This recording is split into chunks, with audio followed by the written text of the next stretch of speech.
Hello, everyone. We like to share each other's stories here at RC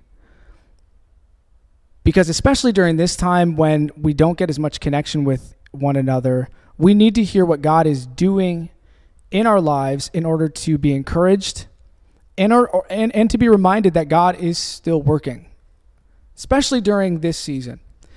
So Patrick's joining me here today, and I'm going to turn it over to him in a second. And he's going to share what God has done in his life, throughout his life.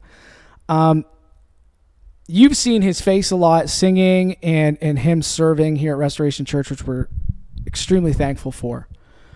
But you might not know his story. So I'm going to turn it over to Patrick right now. Patrick, kind of tell us about yourself and your background in Christianity.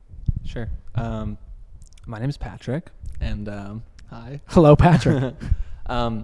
I grew up in a Baptist church my whole life, so I was born and raised in a Christian home. I went to youth group. I participated in basically anything I was able to participate in involving the church, and I went to a Bible college. I went to Heritage after I graduated high school, so I was very entrenched in Christianity pretty much from the get-go. So that's kind of how I started. I went through a lot while I was basically went through a lot my whole life in terms of was I going through the motions with Christianity? Did I actually believe in things? Was I just pressured? Just growing up trying to really determine if I was a Christian was basically always in my mind. Was I really a Christian? I was really scared all the time. There was a lot of fear that I wasn't a Christian, and just a lot of fear that when I died, I didn't know what was going to happen when I died. And that was something that really kept me awake a lot at night, growing up, and it made me basically sad. I was basically sad from probably when I was 12 or 13, all the way into adulthood. I was just sad all the time, and a lot of it just stemmed from this fear of what happens when I die. So. Now, I think that background that you've had brings its unique challenges and struggles that I think, there's a good amount of people that go through, especially when they're raised in where that's all they know. What would you say are you've already said some unique challenges that happen when someone is raised kind of Christian and later on in life they struggle over, what are some unique challenges that might come? I think at least for me, what made it kind of difficult was, since I was growing, I was developing, I was, from the day I was learning to talk and learning to walk, Christianity was there, and that's not a bad thing. But I think where my struggles came from is I was hearing the gospel, and I was hearing a lot of things about how I will go to hell if I am not a Christian. And I think while that's a truth, and there is eternal separation from God, I think the challenge I faced was that there wasn't a lot of hope. And that's not a fault of any one person in particular. It's maybe just a fault of how the gospel is presented sometimes, especially to kids. It's easy for me as a 28-year-old to understand what that means, understanding what eternal separation means and what it means to basically not cease to exist apart from God. But as a kid, it just sounds even though the whole message of the gospel is that you don't need to do anything and there is nothing you can do to save yourself, it still felt like I had to be a certain way. And because it was just always there, it was if you are not a Christian, you will go to hell. And that was just always in my mind. I think that's really profound, because especially people who are raised in church, I think that's a struggle where we know what to avoid. We have these desires that God has given us, these good natural desires that God has given us, and we know what to avoid, but we don't know the other side. What do I do with all this? Is there, we know the dark, what we should avoid, and we know death, but there is hope in life. and where we actually, the way we're supposed to live. Yeah. So I know kind of your story. I've known Patrick for a long time. And in the last few years, obviously you've had a kind of a perspective change, and saying that your story's not over as well. Like everyone has to process things, but you've had a perspective change over the last couple of years. Kind of tell us what led to that point, and what was that like, your perspective on Jesus and what the gospel was. Yeah, I mean, so really the greatest thing I was struggling with kind of through high school and like into becoming an adult was I was really like, I guess like jaded towards what joy meant and what hope meant, because I had this really strong like fear of like not being a Christian and not being good enough and not being able to measure up to what it meant to be a Christian. Because like you said, I knew what not to do, but I didn't know what the good parts looked like. And so every time what to actually do. So every time I did something that was wrong, it just felt like it weighed that much more, because there was no joy, there was no like I don't want to say happiness, but like I was really sad. So there was a complete lack of that stuff. Otherwise, so basically my relationship with Christianity was messing up. That was my relationship with God, was I messed up and felt terrible. Yeah. And I had people, like growing up in youth group, like I had people that would kind of make me feel bad for messing up, like youth leaders and stuff, and like didn't have like great experiences. And I eventually decided I wanted to go to Bible college, because my thought process at the time was like, if I can't like get this figured out here, then I'm not a Christian. Yeah. And that it's not, Yeah. it won't work. And and it's not real. So basically I went to school, and I had like a pretty up and down time. I mean, initially I got there and I was like, you know, first year away from home, and it was like super exciting and all that. But as I kind of like, you know, acclimatized to that and got used to just being an adult, all that like sadness just kind of came back. Like I'd sort of like curbed it off for a bit, because I was like new and I was learning lots of things about the Bible, and I was like, okay, I think I can finally like get a grasp on like this gospel thing and this like this need for salvation and what that means, and I can find joy in this, and I can live for more than just feeling bad about when I screw up. But eventually, like I said, like, you know, life has its curveballs, and they get thrown at you, and every time I kind of got to a good spot, it was super fragile, and it was anytime something would tear me down from that good spot, I would just fall further and further every single time. And reaching a point where like I was like midway through school at Heritage, and I tried to kill myself, and I didn't die, obviously, and I didn't even find like, because you know you hear like stories like where someone, they try to kill themselves and then they sort of hit this point where like, okay, now I like everything changed, and everything didn't change for me. It actually got like way worse after that, because I felt like almost like I felt like cheated. Like I felt like, you know, I didn't feel like I was good enough to be a child of God, and I didn't feel like God wanted me. But then I couldn't even like leave. I couldn't even like opt out of all of this, and I felt very cheated, and I felt very like angry about that, and just more sad. And it kind of all came to a head. You know, I made lots of just like ups and downs years after that, and that was like 7 years ago. And just in the time then, you know, I worked at a church. I thought maybe working at a church that didn't work, and like I took some time away from church, and then I like kind of came back and started coming here again, and just all these ups and downs of making a bunch of bad decisions, but never really like understanding like that there was so much more to the gospel than just like this part where you do something dumb but you're still saved. You know what I mean? Like that was my view of the gospel. It was like, it's like a nice idea, but like where's the transformation that I kept hearing about growing up? Where's this transformation where I experienced Jesus, and Jesus comes into my life and I am changed, right? And where was that? And it was a huge hole. And it got to the point where I had people, and it wasn't like I didn't have people in my life. I had people in my life, but I didn't have anybody telling me, I think, what I needed to hear at any of those things. And I didn't even know what I needed to hear. And so I didn't even know how to ask for help at those times. But it kind of came to a point where I finally like got to sit down with somebody and just talk about this. And I got to sit down with my now wife, and it was really great. But Carly. It was Carly. And we sat down and we just talked, and she didn't like give me any like super groundbreaking advice. She didn't have to come up with anything complicated. It wasn't really about that. It was basically as simple as her just saying like, listen, I'm really sorry you are feeling this, and that's awful. And that's really, really awful.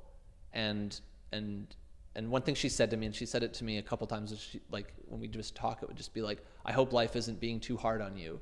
And it was just like, it was just sort of this like, this type of like care, I guess, and this type of like pouring into my life in just this like really subtle way that I'd been missing. And I started to it sort of let me see like, okay, like, you know, we kind of had like an up and down friendship, and then there's this person who was like, you know, we can not talk and we can sort of not see each other for a long time, and then we can meet up and I can just explode and I can just dump all this stuff all over her, and she's just going to tell me that she's sorry, and that really is horrible. Yeah. And that's just like a type of love I think that I was just missing. And not that I didn't have people who would, you know, try and make me feel better. It was just, there was this like validation of like how I was feeling, and there was this validation that it was okay that I felt really sad, and that it was like okay that you know, me screwing up just wasn't the end of the world. You know, it was like, it was okay that I was confused. It was okay that I was missing something from the gospel, and that really, that just like, that was like pretty life changing. And I didn't figure it out right away after that. It took me like but at least now you've been given permission almost to have your perspective change. It basically gave me permission to, I don't have to look like how I thought I was supposed to look like all growing up. I had this image in my head of like what a Christian looks like, and I could look different than that and still be a child of God. And basically reaching this point where, you know, God loves me so much that he sent his son to die for me. Like that is more than just, you know, you don't deserve grace, but I'm going to give it to you anyways. It's I loved you so much, you, like me specifically, and you specifically, and everybody specifically, that he did the craziest thing ever. And that is like a type of like I am wanted so much. And I think that was something that was just missing in how I grew up in the church, and to no fault, like specific fault of any one person, but it's just, I think, finally getting permission to sort of feel like, hey, like I think that it's okay to want to feel wanted, you know? I think that's okay. And to finally have somebody who says yes, it's okay. And somebody who can like who demonstrated to me like a selfless kind of love. So. Patrick, thanks for telling us. What would you say kind of to someone who might be struggling as you were? Either what advice would you give to them, or what advice would you, almost someone who's in Carly's shoes, who has a friend who's struggling as well, what advice could you give? I think it's really important to like remember, you have no idea what people are going through around you at any given time, even if they talk to you. Because like I talk to people all the time, and like there's this whole trick where you can just tell them just enough to like sort of like make them think that they're getting through to you, but you can leave so much still buried under the surface. And so I think it's really important to remember that how we talk to people and how we talk about our faith and stuff, and just like being sensitive all the time that there could be people around us going through something really, really hard. And so it's really important to make, you know, your community and the people around you feel wanted. And I think, you know, it's really hard to give advice to somebody who is feeling like me, because I wouldn't have taken any advice at that point, because I thought it was garbage, and I was just like convinced that there was like nothing I could do anymore, because like I was at wit's end with things. But I think what I would tell me is, I would say, listen, it is like okay to feel the way you feel. It is okay to feel sad, and not that it's like good and that really sucks that you feel sad all the time, but that doesn't make you any less. It doesn't make you any less valuable. It doesn't make you any less wanted by God at all. It doesn't. You were literally like, you're broken, and just like everybody you think who is doing great is also broken, and And it's okay that you feel like that. And I would definitely say to people, like somebody who would have been in Carly's shoes or anybody around, just any one of us here at Restoration or any church anywhere, like you've got to like we need to care. We need to care about people. And especially like in these times where like it's very apparent, like we are all sitting in our homes all day and we can't see each other. Yep. And that can start small, like as simple as just trying to like message people and just like have a chat. But like, it doesn't mean pushing people for their information. It doesn't mean like trying to get into their business, but like you got to care about people and you got to respect people and you got to give people room to make some mistakes, especially when they, even if they've grown up in the church, it doesn't mean they've got this all figured out. And in fact, it might mean that they are like this close to just like ditching, leaving. Right. And so I think we need to do better at caring for our own, just here in our church. I love it. Sometimes we think that God only values certain types of people, or he only values some things in our life. But the Bible is very, very clear that God has sent his son to die on a cross, not for the parts that are all together, like that we've got all together, or for the people that seemingly have it all together, but he values everyone. Patrick, you wrote a song called Near. So this is a Patrick Shea original, and that we've sang at Restoration Church. We're going to sing right now. Patrick, Carly, and Nikki are going to lead us right now. Tell us kind of just briefly, what was the thought process behind writing that song? Yeah, sure. I think I wrote that before I had kind of written anything out about my life story or anything, or really put it on paper. And that was my sort of first attempt at trying to write. I'd never written a worship song before, and I wanted to write one, and I wanted to write one that was just really real. Yeah. And I didn't want to make it a fun worship song or an upbeat or anything, but I wanted it to be real, but I wanted it to be hopeful. And really what it's about is just that I can go through everything horrible, and I can do horrible stuff, and I can be a jerk, and I can be selfish, and I can run away, and I can be caught in all my sin, and it doesn't make God any further away from me. Right. He is still always near, and he is still always willing to just smash the earth in half to find me and pick me up again, even no matter how well I hide. So that's what the song's about. Love it. Thanks, guys, for listening. Let's take a listen to that song. If you know the song, if you're from RC, feel free to sing along, or just meditate on the lyrics. And Patrick, Carly, and Nikki are going to lead us in that right now.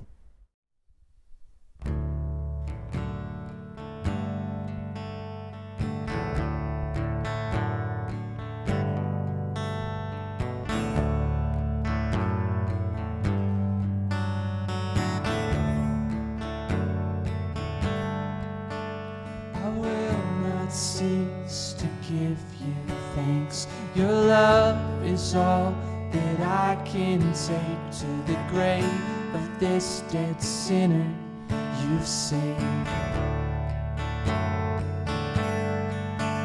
The Father, God, the Son, the Ghost, your name I've cursed when I've been broken, but you are love, and love has carried me.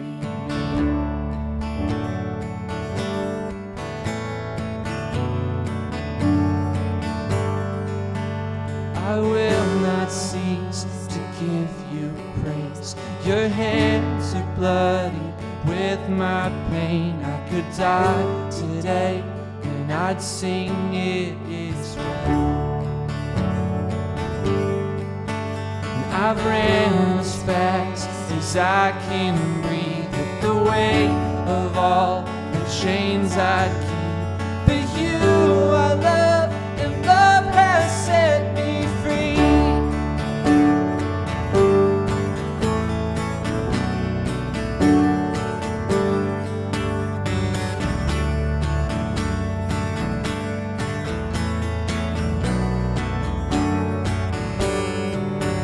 The earth that shakes and bends beneath the glory of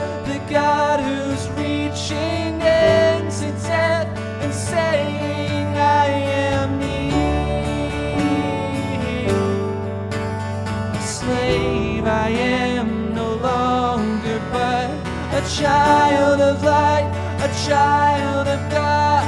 You are love, and love has rescued me.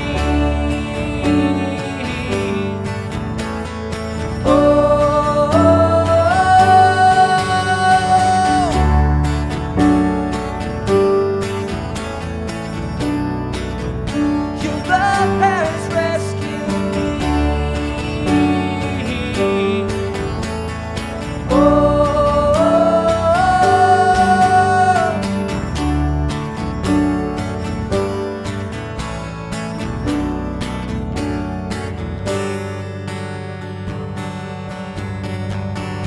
You are love, and love is carrying me. Your love is carrying me.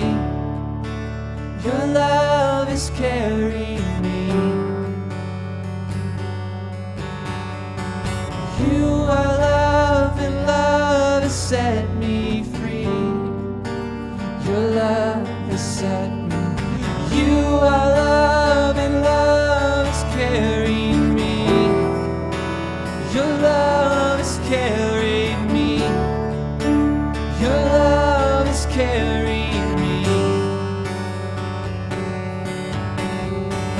You are love, and love has set me free. Your love has set me free. I will not cease to give you thanks. Your love is all that I can take to the grave of this dead sinner you've saved. The Father, God, the Son, the Ghost. Your name I've cursed when I've been broken, but you are love, and love is care.